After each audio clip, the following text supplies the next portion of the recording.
Welcome to the show. Today, what we want to look at is a question we get asked all the time, and that is, how did we go from zoology to buying and selling online businesses and working in technology and teaching it? Yeah. How did we do that, Liz? Did we do so that? Today I've got Liz with me to explore that. It is something we ask ourselves as well. Sometimes we pinch ourselves, but No, it is interesting because I think a lot of you might be in this situation where you're in a particular job, you've had a particular career, and it's really hard to see how does that transition happen from going from something that seems so different. Like, studying, we were zoology. So we were studying animals. We were red learning kangaroos in particular. We were working out in far western New South Wales on these big properties, and we were studying these kangaroos. And it was a very, very different life. We'd both grown up on farms and had quite a lot of freedom in our lives. Absolutely, we'd grown up. And I think it's sort of at that time, we certainly didn't think that we would be where we are now. It wasn't, I think, most people assume in order to get somewhere, you have to have this really specific goal or really specific intention or something in order to get to a specific place. But I think in a lot of cases, it is actually a much more winding journey. And so I think that's maybe why that people are interested in that journey from studying red kangaroos over to being in digital business, working on computers and, being in digital education and going through and buying and selling businesses and online businesses and offline businesses. So how did that happen? And what we wanted to do was kind of tell both of our stories, because I think we are very different in that regard. And you might relate to one or other of us in a different way. So, and we know a lot of you journey was very different to mine. Yeah. We know a lot of you are transitioning out of your careers and you're looking at ways of moving away. And some of you maybe can't see yourself going from being a top-end lawyer or a top-end project manager to working at home in your Jimmy Jams, making just as much money off websites. Like it's a big leap. But if we can do it from zoology to this and we can help you do it quicker, that's also too. The other thing is we have been doing this for quite a while. Yes, it did take us a long time. Yeah. So let's go right back to square one. So where we met, which was in class, studying ecological physiology. There is a funny story to this. Particularly relevant. Yes. Because look at what Liz just said we do, and you guys know what we do, which is buy and sell online businesses, and we work with tech and everything. Guess what my biggest problem was at uni? I did not know how to use a computer. And that's how we met. Because I saw this beautiful girl here in a lab. We had this assignment and I was panicking because you had to do this table on a Mac. To this day, I don't use Macs. And I had no idea. And I'm kind of looking around the room and I see Liz and she's rocking it and going crazy. She's laughing her head off, making heaps of noise and being really raucous, typical Liz. But what I did notice, besides her beauty, was that she'd done the table. So there you go. That's how we met. Matt asked to copy my assignment. I wasn't going to admit to that, Liz. Say that. I got Liz to help me with computer programming. Yeah. That was my introduction to how computers work. Yes. So there you go. Matt was not technical. No. And so when we went through that, we obviously fell in love. We did. And then the next stage of life. So we finished uni. And both of us, I mean, from my perspective, I didn't have high expectations about what my life was going to be. I just knew life was going to be fun, basically. Yes, I would say that. That's what attracted me to Liz. My expectation. So I didn't actually have any real wealth kind of aspirations at that point. I grew up in a little tiny town, out of town, of a town, and I thought people in brick houses were rich. So that was my level of wealth thinking that, okay, if I have a brick house, I'm doing well. I'm pretty rich. That's pretty good. So I didn't have a huge wealth mindset. So it was actually, Matt, it was you that made the difference there. I was just I was up for whatever. Adventures. I was up for adventures. Adventures. So there you go. There, I guess my strategy was being open. My strategy was being open to ideas, open to opportunities. I thought, yeah, I'll give it a go. I think that's what got me through. And meeting the right man. Yeah, that's right. You need it. You need the right cattle. So Right. sometimes you need to meet the right people. yeah, sometimes in life you need to meet the right catalyst. I do believe I was an That's true. amazing catalyst. Yeah, you were. Because here's why for me, I was very, very driven. Not you wouldn't know it externally, but I was very, very driven to become financially independent. That was my number one goal. So my life started out with my mum as a single mum, and then so in the 70s, it was really tough. We're in the southwestern suburbs of Sydney. Mum immigrated here with nothing. And, mum lived paycheck to paycheck. And I think as a young baby, up until, I was 5 and 6, it financial pressures were hugely stressful for me subconsciously. And then as a kid at school, one of the things I used to do was constantly trade toys, and I was trading them up, flipping toys basically, and it was awesome. And because I had no money, so whatever toy I got, I'd go to school, I'd swap it for something better, and that was my first business, I suppose. And not just flipping. toys. Are we allowed to tell that story? Well, talk about wealth. So this is a wealth mindset lesson. One of the things that I learned, so my family was very working class and lived in southwestern suburbs of Sydney. And my granddad, who knew I was obsessed with money, but there was none around, for some strange reason unknown to the rest of the family, gave me his war medals. And he must have known exactly what I was going to do with those. I'm sure you know where this is going. Anyway, needless to say, Matthew traded the war medals the very next day for awesome toy, by the way, which I still remember. Yes. The Matchbox motorbike and the model truck. So, but it's funny. That's how I remember wealth. It was one of the early lessons I learned. When you look at lessons in wealth, Matthew traded his granddad's war medals. And it's like, well, my granddad didn't actually care because he didn't have a good war and he didn't really like talking about it. And he must have known I was going to trade them, which is really interesting. But ever since that, so that's my driver. Financial independence was so important to me that I traded my granddad's war medals. There you go. But didn't know you didn't tell that story today. Yeah, no. But obviously it's a shame I did whatever. But the past is the past. But the thing for me, I think, Liz, and listening to this, if you're listening to this, I think one of the things that's made the big difference, and here's Liz saying, she was just up for adventure. It wasn't just that as well. The two of us live with really strong intention. So whilst my intention was financial independence and to become wealthy and never go back to poverty, for Liz, it was freedom of time or freedom of choice. That's what I've observed in you. And that's what's always driven us. And you're a very driven person as well and very goal-oriented. Yes. Same as myself, and now same as our kids, and the same as anyone listening to this, podcast, everyone that is in our community is very similar, very driven. Obviously, you want to make a change in your life. Yeah. And so for us, I think at the end of the day, one of the biggest things when Liz and I got together, we realized a kindred spirit and a journey, and we both had a very, very clear intention on where we wanted to go in or how we want to live our lives and what we wanted. We weren't entirely sure how to do that. We didn't have an outright plan. So we're just kind of, in essence, we're just messing around, having adventures, passing time, learning zoology until the universe put the two of us together. And then we went, bammo, let's now we can get into things. And we had a lot of fun, and we took lots of risk. We were younger. We didn't have family or anything like that at that point.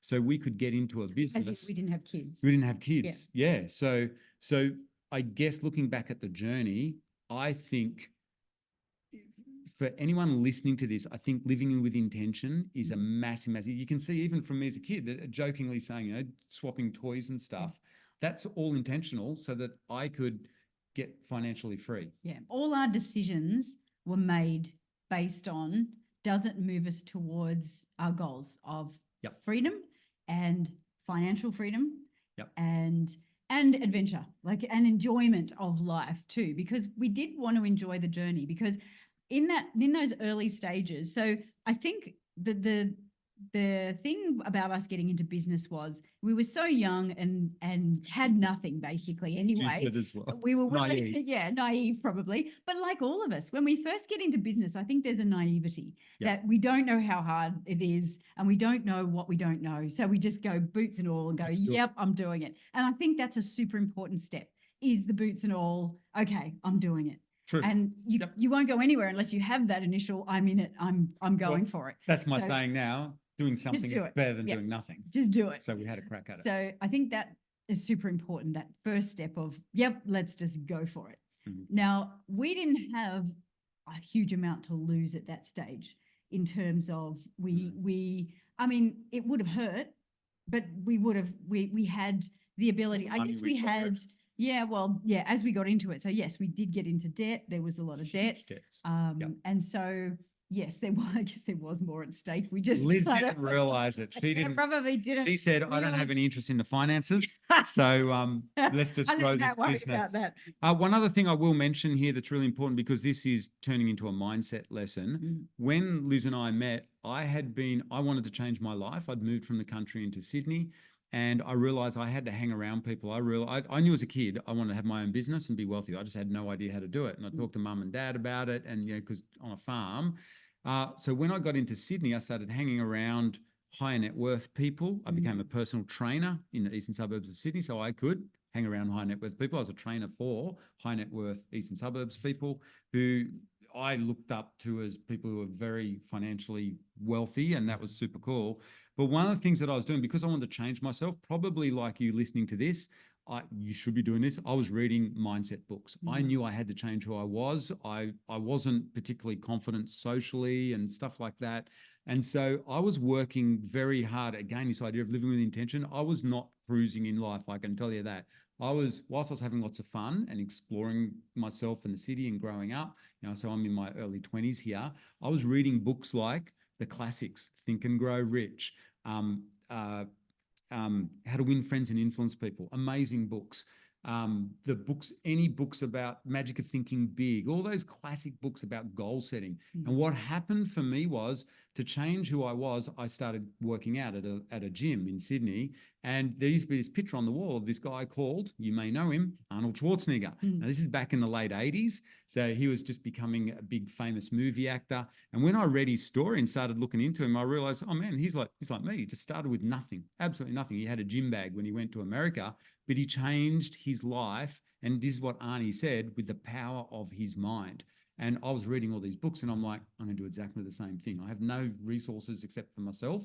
I'm going to change my life with the power of my mind. So that's the context in which Liz and I, when we got together, I got Liz into this sort of stuff as well. And Liz was just fully on board. Yep, that sounds awesome. And so, we can create whatever we wanted, literally the life of our dreams. And we with definitely the power of our went minds. basically shopping in the universe. Like, we were always talking to people. We love Non-stop. people's stories. So if ever we could meet someone and learn from them, we did. Especially if they were rich. We were or super successful. curious. Yeah. So that was a massive part of our changeover, was that we were really curious. Yeah, that's true. We intentionally put ourselves in places to meet these people. We were part of manufacturing groups, and we went to workshops and seminars and things to meet people and to experience different Best people's place lives ever. And what we were doing was looking at how different people created things in their lives.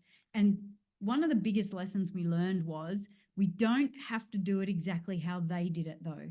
Because, we'd see wealthy people who were incredibly wealthy, but actually were very lonely, had no relationships, or were divorced. We saw a lot of divorce in those wealthy kind of people as well. And we saw...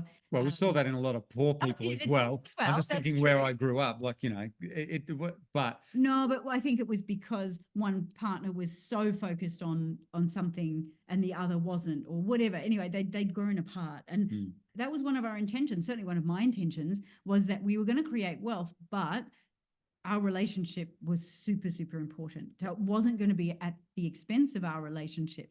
And so that made us make different decisions. It did, so yeah. we worked together in ways that meant that, and that's the other question that a lot of people ask us, well, how the heck do you work? You are together 24/7 for the last almost 30 years now. Yep. 30 years next year. Building businesses. Building The businesses, whole way. being in business, just hanging out, traveling, whatever we do, we did it together. Yep.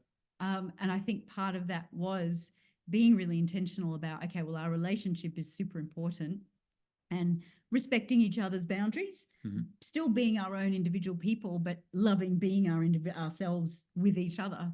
And I think a lot of it is about the trust of each other. So people say, how do you work together? I think a massive part of that is that I absolutely trust that when Matt says, I'm doing this, he's doing that. And when I say I'm doing this, I'm doing that. And so it's about following through and making sure that you're taking responsibility. Each of us take responsibility for what we're doing. Working to each other's strengths too. So over the years, we've recognized, so we know a lot of people here, you don't have to be a couple to be working on side hustle businesses or building up online businesses, but it is great. And we know a lot of people in our community are doing this as couples. And one of the things, and you'll see it on, I noticed with Pete and Renee, they said on the interview when they're doing really well, their agency, they said the same thing. They work to each other's strengths. And I think that's important. If you are doing this as a couple, make sure you don't work this out within a week, by the way. This is maybe over the years or over months. But when you get into this new online space, each of you will probably have certain strengths, and we certainly found that.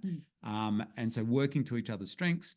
And then I think I will pay a big acknowledgement to, I think Arnold Schwarzenegger was a big influence for us, reading all his biographies and realizing that planning out and having a vision, you've probably, if you've been around Liz and I for a long time, you know we always talk about it at our events. It's always the number one thing we start pretty much every boot camp we ever do is, where are you going? What's your vision? And Liz says it a lot, living with intention. I'm all about, I just literally copied what Arnie says. You read his new book and it's his first chapter, the importance of a vision. And now that we look back over our life, and when people ask us, well, how did you go from zoology to buying and selling online businesses and being financially free? I tell you, it's from setting a really clear intention. Even in the early days, we wanted to change, and then constantly working on the vision. It wasn't just having a vision back then.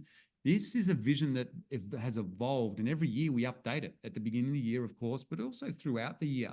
And I think one of the constants for us that's helped us is this idea of, like Liz said, a smorgasbord of life. We meet lots of people, we get the best ideas from them, we look at them, we go, okay, what do we like? What are we going to sample? It's like a smorgasbord of life. And then that's how we've evolved our own vision. And we get the feedback from that too. Feedback, like we take that, so we try something and we go, okay, either that was awesome, let's do more of that.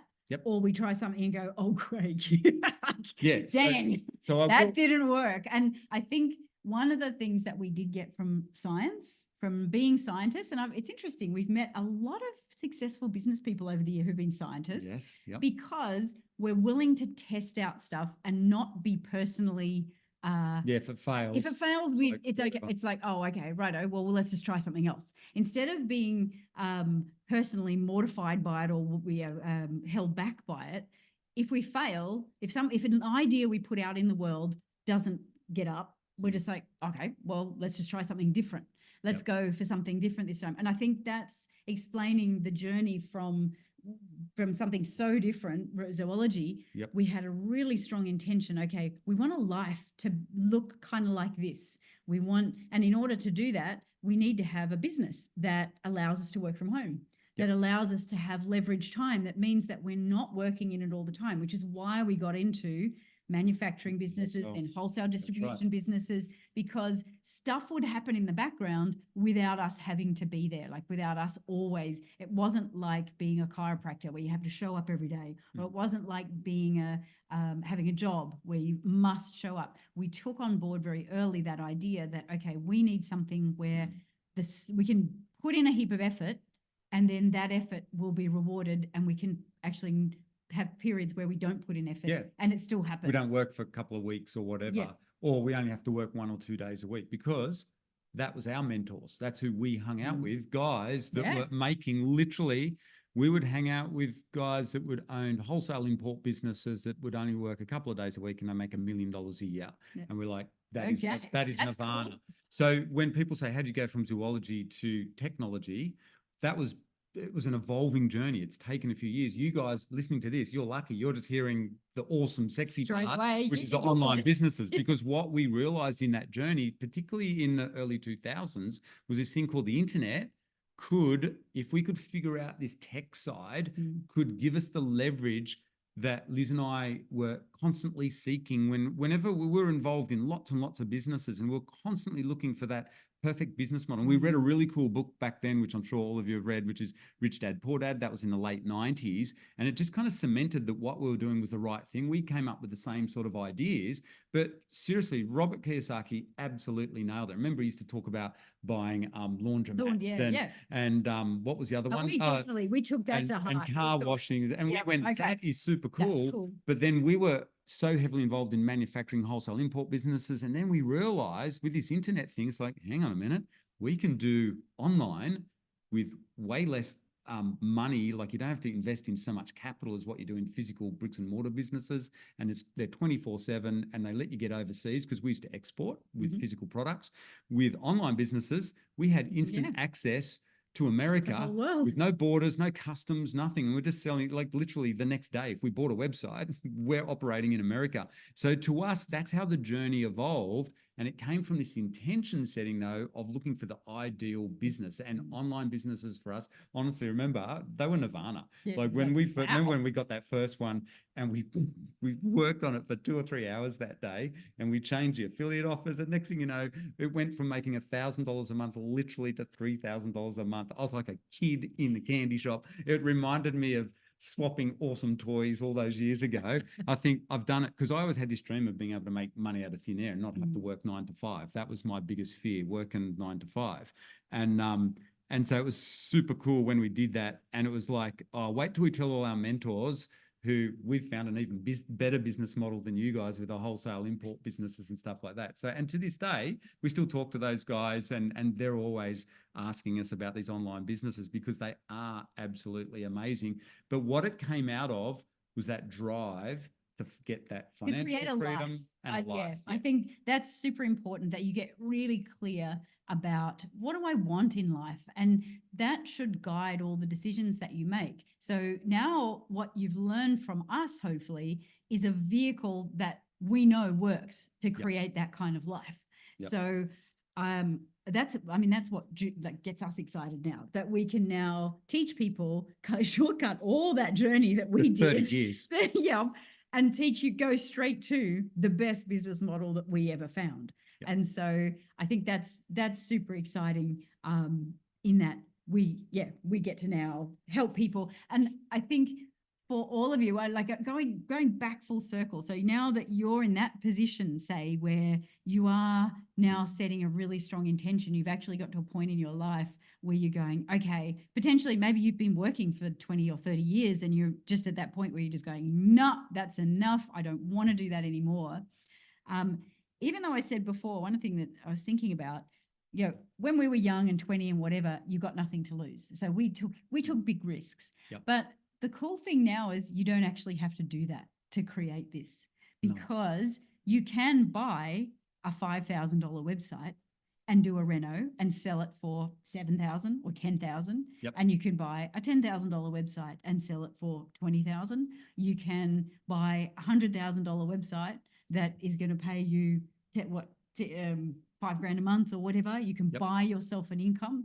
And so, but you don't have to take the massive risks that we took when we were young. That's so cool.